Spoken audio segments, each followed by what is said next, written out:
The Canvas platform's cyber attack threatens students' data for hundreds of millions of learners nationwide and right here in San Diego. Well, now most school systems are back online. NBC 7's Shondell Moniz is at San Diego State this afternoon. You've been speaking with students who couldn't take their final exam, Shondell. Yeah, Catherine, it's day 2 officially here at San Diego State for finals. And a lot of the students that I spoke to, this is one school out of many that is either actively in or about to start those finals. And the students that I spoke to, though, didn't seem to mind too much getting the extra time to study.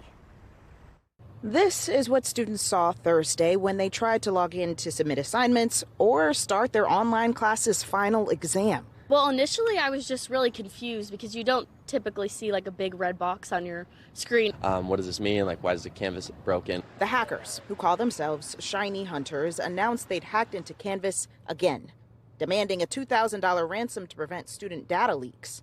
Shiny Hunters already hacked the course management platform last Wednesday, but Canvas's parent company, Instructure, said it shut that down. Silver Hunters then came back and did more damage. It's incredibly common that once a hacker's inside a system, the first thing they go to do is create another access point for themselves. That's data privacy expert Noah Kenny, who leads a global consultancy called Digital 520.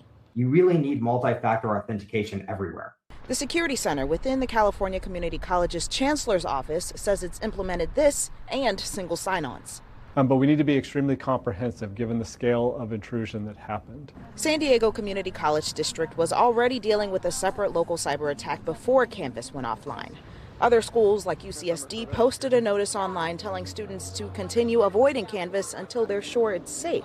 In the meantime, most students welcomed the delay. There definitely was a celebration about finals not happening. I was like, okay, I'm going out to dinner with my friends.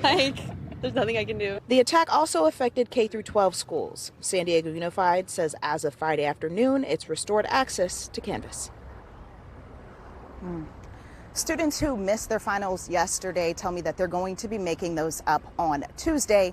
And Kenny tells me that Canvas's parent company has been removed from Shiny Hunter's leak site, but it's too early to speculate if that's because they've gotten their ransom or if they got caught.